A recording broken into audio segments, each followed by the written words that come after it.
We never had a human resource manager. It was the personnel manager and the employer who were there to actually monitor what exactly the compensation should be given. The first country which actually gives more benefit to the maternity leave plus it is a paid leave, that is Canada with 50 weeks and Norway which is 44 weeks. Whenever you work in a company or organization, you are supposed to fill the forms. While filling the form, you are supposed to always mention the nominee who will be the beneficiary of you.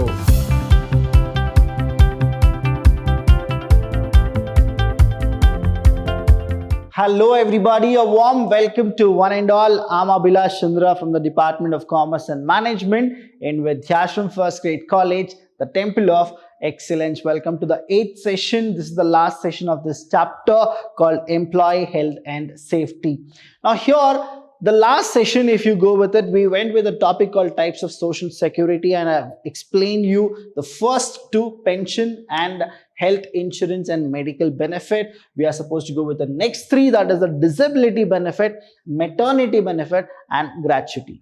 Now what exactly this pensions and all these schemes are all about? Now I told you about the pension and health insurance and medical benefit, isn't it? If you have not watched the session number 7, you are supposed to go and watch the session number 7. This is the continuity of the session number 7, that is the session number 8.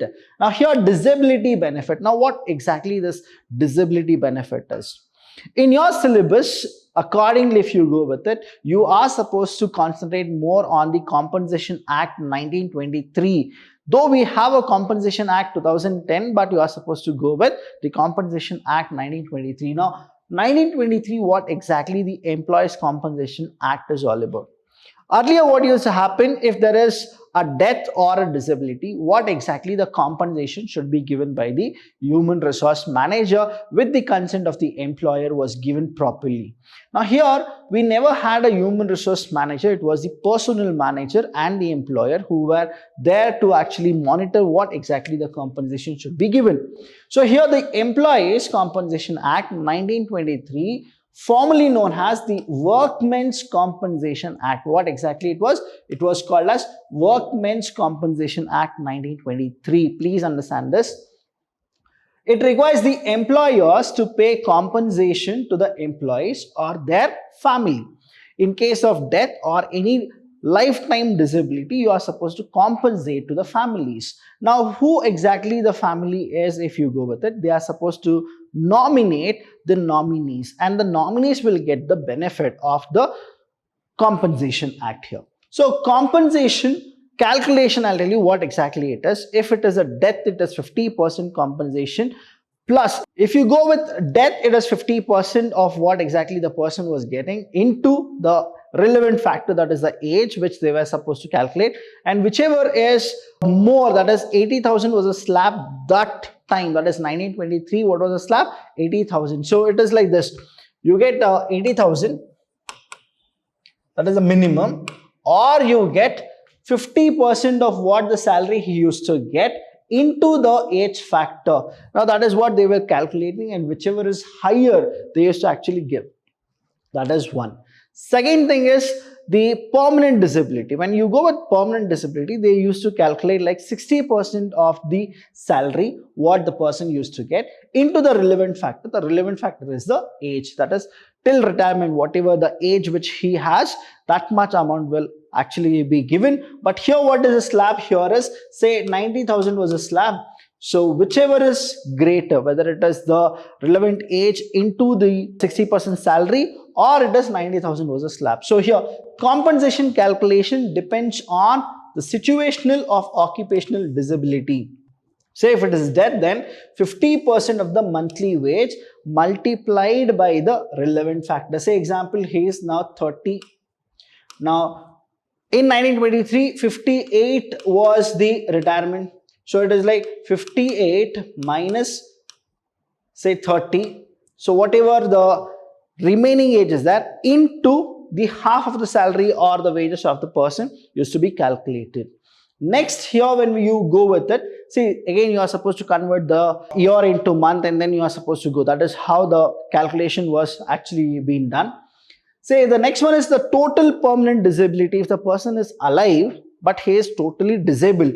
Now what happens is 60% of the monthly wage multiplied by the relevant factor. The relevant factor here is what? Age. Or any amount of rupees 90,000, whichever is more. That is what the disability benefit was given to the employees. So the next one we have is a maternity benefit. Now maternity benefit is given to the employees who feel that they want to make a new family. Now here in entire world, if you just go with it, the first country which actually gives more benefit to the maternity leave plus it is a paid leave, that is Canada with 50 weeks and Norway which is 44 weeks. Now how much India actually gives? Earlier, before 2017, there was an amendment and act which was passed in the parliament saying that only 12 weeks you are supposed to give them the paid leaves like maternity benefits. But later in 2017, after discussion in the Lok Sabha and the Rajya Sabha, they all decided that we are supposed to give 26 weeks as a paid leave, that is a maternity benefit to be given to the parent. Now here when we understand, say surrogacy is there, or a person who really wants to adopt a newborn baby, or somebody who is like 3 months and below, again they'll also get maternity benefit of 12 weeks. So these all happen in India. So here the maternity benefit amendment, which is actually the Act 2017, came into force on April 1st, 2017 in both the houses where Rajya Sabha and Lok Sabha. The bill was passed and increased some of the key benefits of mandated under the previous Maternity Benefit Act 1961. See, that means from 1961 to 2017, we used to follow the same slab of 12 weeks. The amendment law provides women in the organized sector, it is not about the unorganized, it is like organized sector, with paid maternity leave of 26 weeks. Earlier we had how many weeks? That is only 12 weeks. Now from 12 weeks, it went to 26 weeks.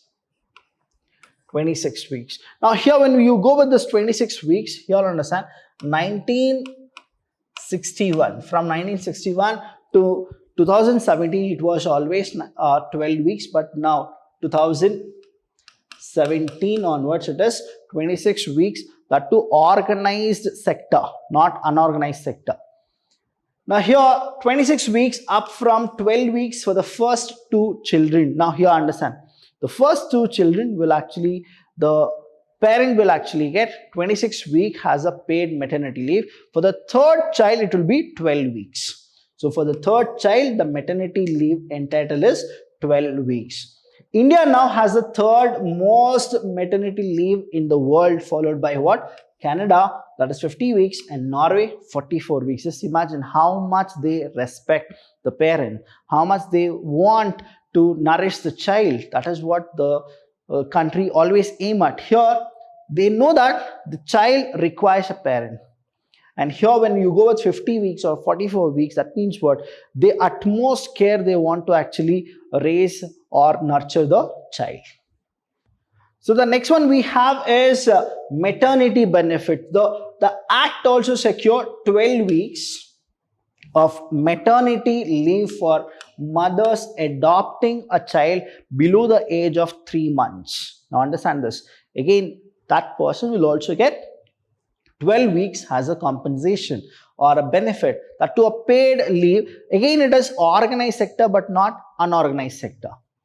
Now here when you go with the commissioning mothers who opt to use a surrogate also, they'll also get how much? 12 weeks. The 12-week period in these cases will be calculated from the date the child is handed over to the adoptive or commissioning mother. In other provision, the law mandates that every establishment will have more than 50 employees, must provide crèche or daycare facilities within easy distance, which the mother can visit up to 4 times. How many times? 4 times. So the mother can go for 4 times per day. For compliance purposes, companies should note that this particular provision came into effect from July 2017. That means any company which goes with 50 employees and more, they need to actually give crèche or daycare facility to the mothers so that they can actually visit the child for 4 times per day. That is what the companies need to do. This actually has come in 2017 Amendment Act itself. The maternity benefit, that is the Amendment Act, introduces the option for women to negotiate work from home arrangements if they reach an understanding with their employers after the maternity leave ends. Again, they can actually request work from home. See, in the pandemic, work from home has been the real scenario, right? But the same way here in 2017, when everything was all right, also maternity leave benefit holder, that is a mother, she can actually ask the employer, stating that she will get the work done within her time at home itself. So this is the understanding between the employer and the employee. Then definitely it can happen, because 2017 Act will actually give provision even for that. Next one we have is gratuity. Now gratuity is what? The Payment of Gratuity Act 1972 directs establishment with 10 or more employees to provide the payment of 15 days of additional wages for each year of service to employees who have worked at company for 5 years or more. So whoever have worked more, those people will actually get this benefit. So gratuity is provided as a lump sum payout by a company. It is not like once or twice they give lump sum. In the event of the death or disablement of the employee, the gratuity must still be paid to the nominee. So you are supposed to, whenever you work in a company or organization, you are supposed to fill the forms. While filling the form, you are supposed to always mention the nominee, who will be the beneficiary of you, or their heir of the employee. That means here it can be son, daughter, or anybody there. The employer can, however, reject the payment of gratuity to an employee if the individual has been terminated from the job due to any misconduct. So it depends majorly on the employer whether he can terminate the gratuity policy or not.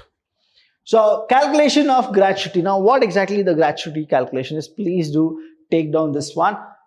Last drawn salary. Say it is, say example, gratuity 60,000 versus last drawn into 15 by 26. Now why 15 by 26? I'll tell you why exactly it is. Years of service, where the ratio 15 by 26 represent 15 days out of 26 working day. Out of 26 working days. See, in a month you have 30 days. Correct? Now why do they take only 26 days? Is you have Sundays. That is, you have 4 Sundays in a month. So they'll take the Sundays. So that's the reason it is 26. Now why 15? In the sense, that is what the gratuity is. That is, they'll give you 15 days more salary. So here what happens is, the last drawn is equal to, how exactly they will calculate the last drawn? Basic salary plus diurnus allowance. And this year of service are rounded up or down to the nearest full year. So that is what they'll actually go. Say example, now you have worked after 5 years only this gratuity actually happens. So if you have worked 6 years, 1 month, so they'll go with round it up to 6 years only. 6 years, 10 months. That means they'll round it to 7 years. This is what the calculation which happens. So any doubt regarding this session, please do call us. We're always there to help you. Thank you so much. And for any calculation in HRM, this is how we are supposed to go with. And I'll see you when I see you.